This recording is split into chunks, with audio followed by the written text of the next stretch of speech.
రాష్ట్ర ప్రభుత్వం కీలక నిర్ణయం తీసుకుంది. నల్గొండ మున్సిపాలిటీని కార్పొరేషన్ గా అప్గ్రేడ్ చేసింది. ఈ మేరకు గెజిట్ విడుదల చేసింది. రాష్ట్రంలో ఇప్పటి వరకు 117 మున్సిపాలిటీలు 6 కార్పొరేషన్లుండేవి. తాజాగా నల్గొండను అప్గ్రేడ్ చేయడంతో కార్పొరేషన్ల సంఖ్య 7కు చేరనుంది. హైదరాబాద్ మినహా నిజామాబాద్, కరీంనగర్, కొత్తగూడెం, వరంగల్, మంచిర్యాల, మహబూబ్ నగర్ కార్పొరేషన్లున్నాయి. తాజాగా ఆ జాబితాలోకి నల్గొండ చేరింది. కాగా నల్గొండ బల్దియాను కార్పొరేషన్ గా అప్గ్రేడ్ చేస్తూ ఇటీవల శాసనసభ తీర్మానం చేసింది. తాజాగా ఇందుకు సంబంధించిన గెజిట్ విడుదల చేసింది.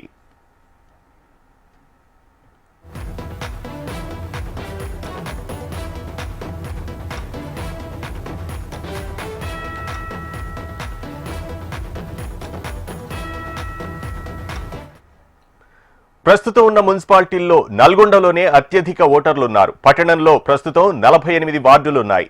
2,25,000 జనాభా ఉంది. దీంతో శివారు గ్రామాలను విలీనం చేయకుండానే కార్పొరేషన్ గా మారుస్తూ ఉత్తర్వులు జారీ చేశారు. పట్టణీకరణతో సుమారు 5 నుంచి 7 కిలోమీటర్ల దూరంలో ఉన్న పరిధిని తీసుకొని మహానగరంగా ఏర్పాటు చేయనున్నారు. దీంతో పట్టణవాసులు హర్షం వ్యక్తం చేస్తున్నారు. త్వరలో మున్సిపల్ ఎన్నికలు నిర్వహించనున్న నేపథ్యంలో తాజాగా ప్రభుత్వం ఈ నిర్ణయం తీసుకుంది.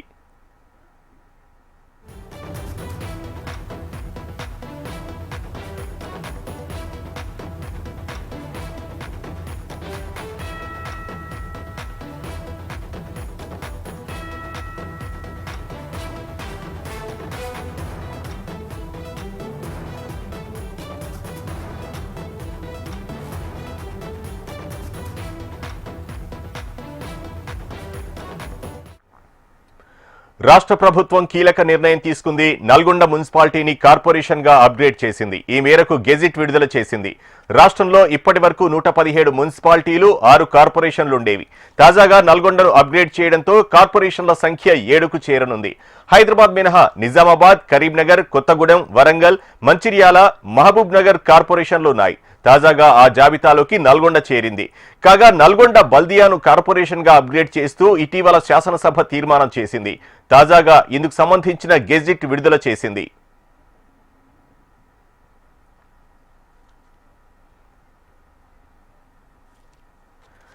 ప్రస్తుతం ఉన్న మున్సిపాలిటీల్లో నల్గొండలోనే అత్యధిక ఓటర్లున్నారు. పట్టణంలో ప్రస్తుతం 48 వార్డులున్నాయి.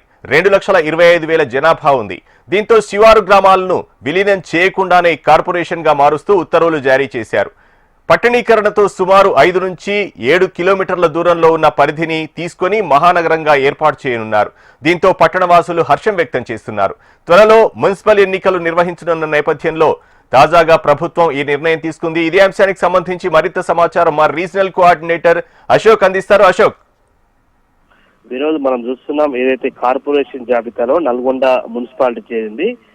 ఏదైతే నల్గొండ మున్సిపాలిటీగా గత 1951 నుంచి మొదలైనటువంటి నల్గొండ మున్సిపాలిటీ ప్రస్తుతం కార్పొరేషన్ గా అప్గ్రేడ్ అయింది. అయితే రాష్ట్ర ప్రభుత్వం మున్సిపల్ అమెండ్మెంట్ బిల్లుకు సంబంధించి శాసనసభ ఆమోదం తెలపడంతో ఇవాళ మున్సిపల్ అండ్ అడ్మినిస్ట్రేషన్ శాఖ ఇవాళ ఉత్తర్వులు జారీ చేసింది. అయితే 2022 సర్వే ప్రకారం 2,25,000 జనాభా ఉన్నటువంటి నల్గొండలో ప్రస్తుతం 2,50,000 జనాభాకు చేరింది. దీంతో 48 వార్డులు ఉన్నటువంటి నల్గొండ మున్సిపాలిటీని 50 డివిజన్ గా పునర్విభజన చేస్తూ కార్పొరేషన్ గా ఉత్తర్వులు జారీ చేశారు. మొత్తంగా చూసినట్టే 5 నుంచి 7 కిలోమీటర్ల శివారు ప్రాంతాన్ని కలుపుతూ ప్రస్తుతం కార్పొరేషన్ గా మారినటువంటి నేపథ్యంలో ఈ కార్పొరేషన్ కావడం వల్ల ఈ ఎన్నికలు కూడా కార్పొరేషన్ జరుగుతాయి. దీనివల్ల ప్రధానంగా నల్గొండ కార్పొరేషన్ సంబంధించి అమృత్ వంటి కేంద్ర ప్రభుత్వానికి సంబంధించిన నిధులతో పాటు రాష్ట్ర ప్రభుత్వం నుంచి కూడా నేరుగా నిధులు రానున్నాయి. ఏదైతే గతంలో మున్సిపాలిటీగా ఉండి అనేక సమస్యలకు నిలయంగా ఉన్నటువంటి నల్గొండలో ప్రస్తుతం కార్పొరేషన్ కావడం ద్వారా ఏదైతే పెద్ద ఎత్తున కూడా హర్షం వ్యక్తం అవుతుంది. దీనికి సంబంధించి స్థానికంగా ఉన్నటువంటి MLA R&B minister Komatireddy Venkat Reddy చర్య కూడా ఉంది. గతంలో బీఆర్ఎస్ ప్రభుత్వం ప్రయత్నం చేసినప్పటికీ కూడా కార్పొరేషన్ గా మారలేదు. సో ఇవాళ నుంచి కూడా నల్గొండ మున్సిపాలిటీ నల్గొండ కార్పొరేషన్ గా మారింది. నల్గొండ కార్పొరేషన్ గానే వచ్చే ఎన్నికలకు సంబంధించి కూడా జరగనున్నాయి. Vinod. Right, thank you Ashok.